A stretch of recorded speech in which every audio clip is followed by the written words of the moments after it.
E é uma personalidade emocionalmente instável, que ela tem uma cisma de rejeição enorme.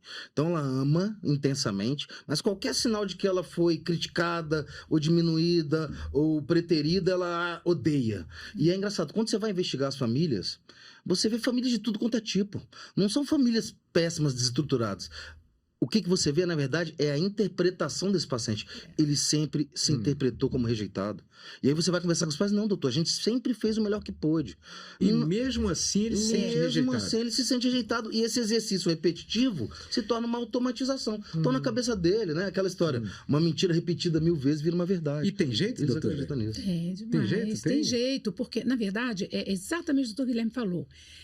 Não é o ato em si, o acontecido, é a forma como se registrou aquele ato. Então, por exemplo, é claro que as famílias mais desestruturadas têm maior chance de criar filhos desestruturados, não é verdade? Com certeza. Mas a gente recebe pais que falam assim, puxa vida, mas eu fiz tudo melhor, onde foi que eu errei? Primeiro, não se trata de onde foi que errou. E segundo, eu digo assim, graças a Deus que você errou.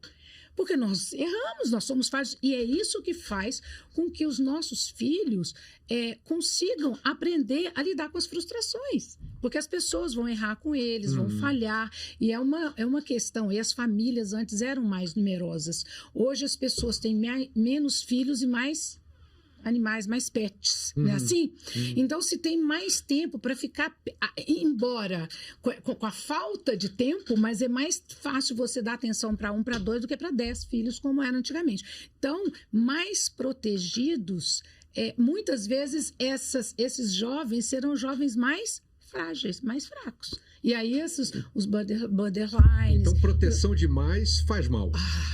Faz mal, Com certeza. Da mesma forma que abandono, né, faz mal. Todos os extremos são tóxicos. Agora, tem engraçado, uma coisa muito interessante que eu estava analisando outro dia, sabe, é que quando você constrói um sistema de trabalho em que você dá uma licença maternidade de 4 a 6 meses, você gera um déficit estrutural afetivo muito grande. Isso é um negócio que eu tenho analisado e que tenho visto cada vez mais. Porque, Robson, existe, na verdade, assim, um período do desenvolvimento neurológico infantil de 6 a 9 meses que chama-se fase da angústia da separação. Essa fase, o neném identifica o corpo dele e a mãe como outro indivíduo. E se você separa ele da mãe, ele chora intensamente. Porque ele tem a mãe como referência de carinho, de alimento, né, de suporte, de proteção.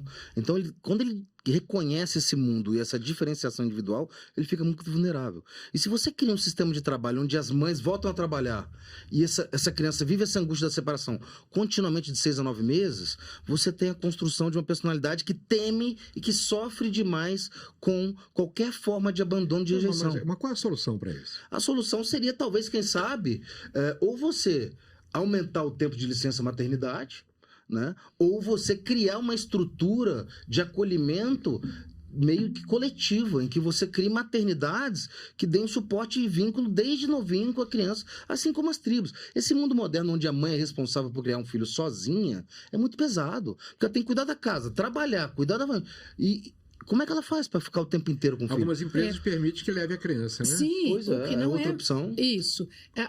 Existe a possibilidade também da redução da carga horária, porque Sim, a questão seria é o preservador. ficar, se ausentar durante 8, 10 horas, por exemplo. Hoje a gente tem o trabalho remoto, que muitas mulheres, muitas mães podem, né, trabalhar remotamente. Já é um facilitador, porque ainda que a criança esteja sendo cuidada por outra pessoa, a mãe está por ali, não é?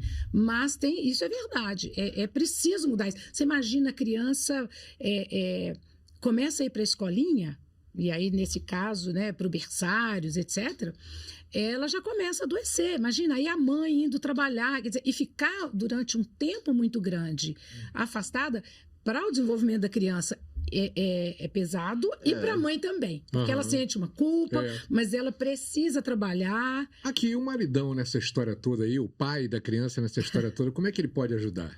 Eu acho que a melhor forma dele ajudar é estar atento à mãe, dar o suporte para ela necessário, preservá-la ao máximo, É. sabe? Tentar dividir as responsabilidades do cuidado da casa, do zelar pelo filho, do acordar de madrugada Isso. para ir lá, sabe? Dar o colo, Trocar trocar a fralda não, tá, doutor? Não, Aí não exagera, não. mas eu tô trazendo isso, ó, porque é impressionante. A gente tá lidando com uma É. geração aí, que eu digo para você, o pessoal de 15 a 20, 25 anos, eles estão muito vulneráveis a qualquer instabilidade efetiva. Eu atendo adolescentes com automutilação, com ideação É. de autoextermínio, porque terminou o namoro. Então parece que aquela ferida do abandono lá da primeira infância, lá dessa fase de lactente, ela é reativada quando ele cria o primeiro vínculo de amor e é abandonado.